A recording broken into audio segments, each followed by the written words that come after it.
so often. Mhm. Hey, this is Christy Powell with the Women Talk Construction podcast. I'm here with my co-host, Angela Gardner. Hey, Angela. Hello. And we are really excited to introduce you to Michelle James. She is the owner and operator of Grace Construction Group. And this year, she is the coordinator for WIC Week at NAWIC Columbia. We're really excited to have you today, Michelle. Thank you for being with us. Thank you for all that you do. They've been in business for about 5 years, I believe, and she's going to tell you a little bit more. And you also need to check out her bio and all the information about Michelle and what she's done and where she's at. So let's just get started right away. One thing that really stood out to us is that you were actually a judge. Let's see, a municipal judge bench. You were on the you were a judge. Is that correct? Yes. Okay. So I totally was like, all right, was she a judge? Was she not a judge? Either way, being in a courtroom and switching to the construction industry is a completely different spectrum to be working in, right? So what made you at the age of 47 decide that you wanted to pivot midway through your career and your life? You wanted to pivot and take advantage of this opportunity for women in the construction industry. Well, first of all, thank you so much for having me. It's an honor. It's a pleasure to talk with you two ladies. And it's very interesting when you get to be in your late 40s, early 50s, your kids, you've done your job with them. And at that point in my life, I had actually been involved in two completely different industries, plus raised my kids. I was in the nonprofit world and then in the legal world. And to be honest, this was right after COVID in 2021 when we decided to just jump in with both feet and start a new business. And it's because everybody thinks, well, judge. And, but it was very difficult, especially after COVID. And you see the worst of humanity, right? And so I would see my husband come home from work, at 5:00, and his stress level was just a little bit different than mine. And I was tired of sitting behind a desk all day long. And he was involved in different things every single day. And so we both kind of were at a point in our life where we wanted to do something different. Nice. And I didn't know if I would like the construction industry, but I'm so glad that I made the leap, because had I known what this industry it was like and how suited it is to a woman, then I would have done this in college. So I just it's been a ride. It really has. And my stress level is there, of course, but I would have to say that this is where I'm meant to be in the construction industry. Yes. Yes. It's really great being outdoors. And I think just like meeting you for the first time, people are just the salt of the earth in our industry. Yes. Right? Like you can meet somebody for the first time and be instant friends forever. Yes. There's just something there that the people are just good people. They are. And they're doing great things for our industry, and they're building America together. And something about that just makes, all the folks in the industry just like the salt of the earth. So I just wanted to throw that out there. Yeah. I would agree.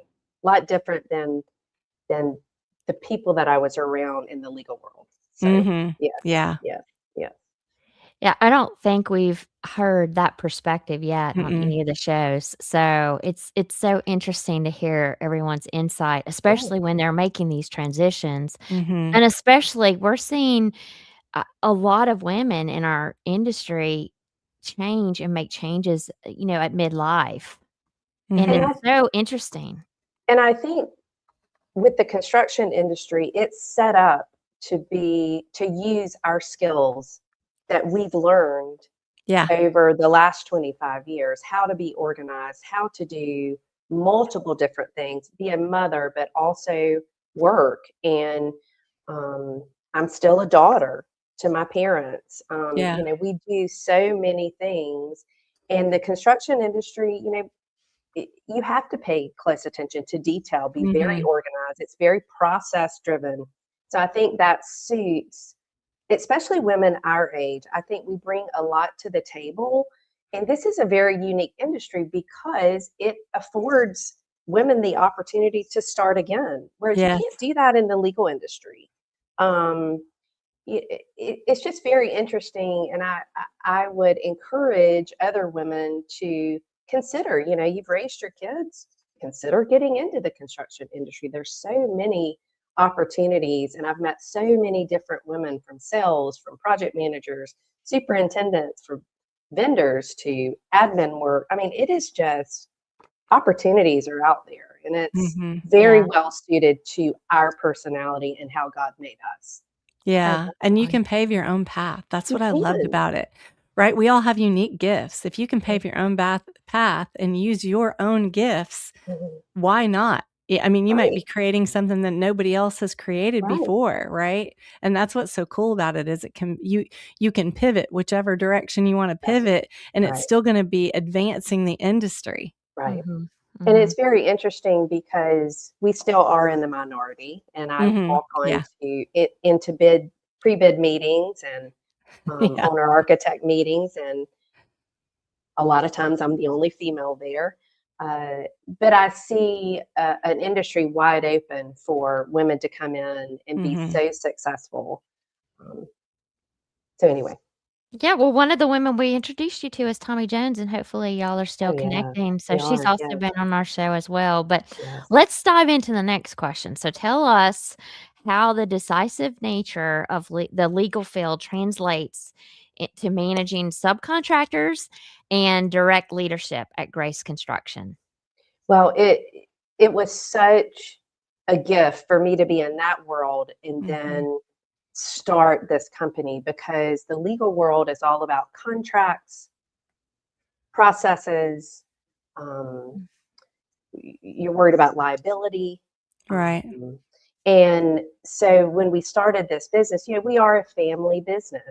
So a lot of family businesses aren't concerned about the paperwork side of stuff. But I think I brought that aspect into our business, and it has helped us create processes. I know how to read contracts. I know the legal jargon. And just like the construction industry has a jargon that I had to learn, all of this lingo. For sure. There's a lot of it. Oh my goodness. Some of it just does not. Gypsum board.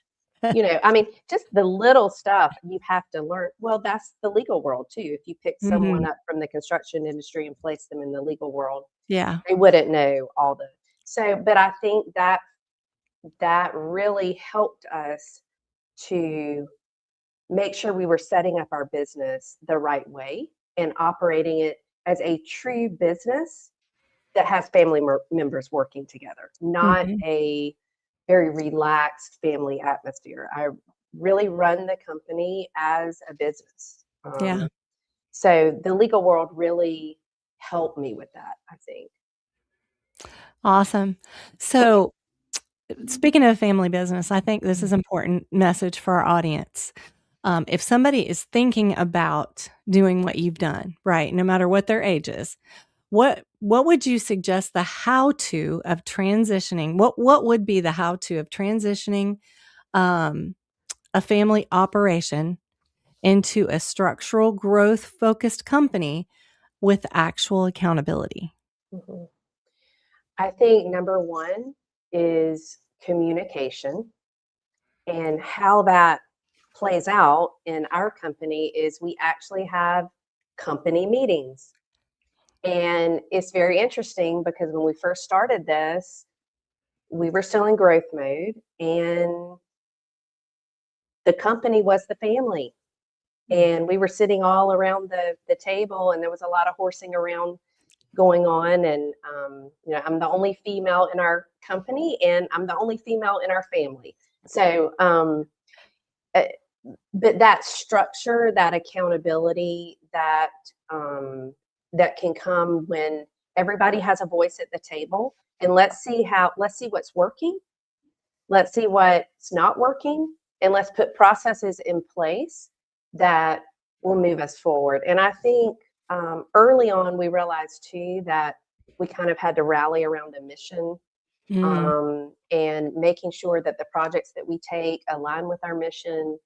And so my best advice would be to read anything and everything. I've read so many books that have been so helpful. I'm actually reading a great book right now that's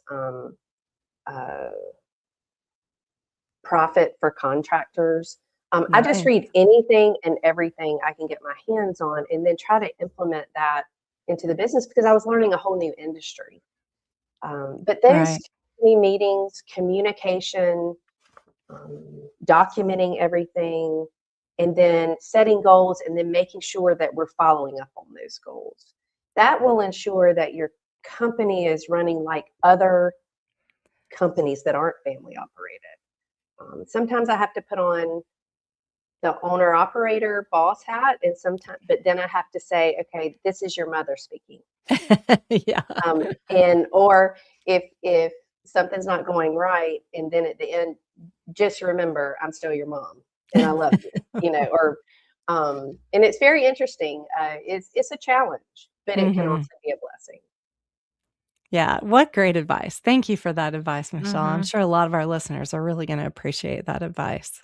Yeah, a lot of listeners in the construction industry are family businesses. I come from one. I was in it for 18 years, and you just don't even understand the magnitude of what you get back from it.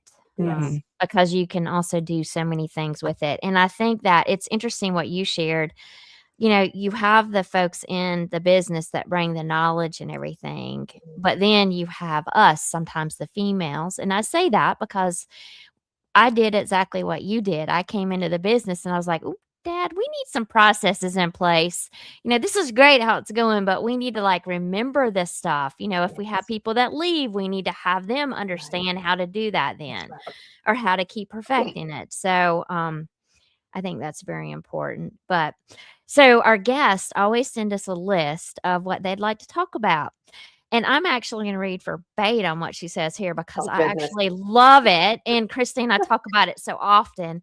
But I love how it should really be that, like your little title, but the cost of silence is huge. And I don't care what industry you work in. If you're silent, you're not learning, you're not growing, you're not helping your company, you're not helping anyone around you. So why asking, dumb, but just questions, a lot of questions, is a leadership strength that prevents expensive misunderstandings on a project. It was so interesting coming into this industry, because from the industry that I was in previously, that's questions were what we did to make sure that everybody was on the same page. And this industry is so interesting because it is male dominated. And when I would go to these pre-bid meetings or owner architect meetings, and nobody asks questions, and I would ask a question, and at first when I was doing this, you kind of feel silly, but I didn't know anything about the industry. I didn't know anything, and I just jumped in with both feet, and I really didn't care if I did look stupid. And I think that is something that females carry. We're not afraid to be vulnerable, because being vulnerable is how we learn. And I think actually by stepping out and being vulnerable and asking questions, it creates an environment for the men in our industry to feel like, wow, well, maybe I can ask questions and just be more comfortable, right? We may be competing at times, but but we're all in the same industry and we all can learn from one another. And I'm not afraid to admit that we're not a big company. We're not a big company. We've had measured growth, but if I can go to some of these bigger companies and the females that are holding those project senior roles, I'm not afraid to ask, hey, what accounting system are you guys using? Or hey, what project management system are you using, and how do you handle this? And that's vulnerable because it's admitting that we might not be where they are, but that's how you learn, and that's how you grow. So I think females, that's something unique to us where we're not afraid to ask questions. And I think we can offer a lot to this industry and help our male counterparts feel a little bit more comfortable at saying, hey, we don't have all the answers. Let's just, ask those questions. And who cares? I noticed that one meeting we sat in, and it was a pre-bid, and it was 2 companies, our company and another, and the guy never asked questions. I was the only female there, but I was like, and of course we got the job because he didn't ask. I don't. Yeah. You're exactly right. Yeah, it's very interesting. But that's just the differences in our personalities, right? It And how is. we can complement one another in the industry. Well, the guys on our team asked questions, so I was just the observer. But good comments. Good comments. Yeah. And I think, and I say this all the time, we are better together. We are. We're better together. We have gifts and they have gifts. And when you put those 2 gifts together, you can create something absolutely beautiful. Amazing. Yeah, I would agree. And we were made that way, right? That's right. We were helped we were made that way to help each other. So your experience, one of the things that I really love about what you do every day is you've got some experience in building a nonprofit for inner city students, and how that ground up mindset is definitely very good for the construction industry. But how does it stay with you today? And how does that add to your success? So if somebody's listening and they're thinking about creating, their next pathway, why is it important for them to be given back to the community? Well, that's part of our name, Grace. We were given a second chance to start something new, and it's only by God's grace that we're able to do this. So that's part of our name, and we exist. Our company exists because God wants it to exist. I don't hide behind my faith. That is part of our business, and because of that, we feel like we need to give back. And we've partnered with Homeworks a lot. They're a local organization, and we go and we help primarily seniors who need repairs and stuff like that to their house. We go and help them. And it's interesting because it's not easy, right?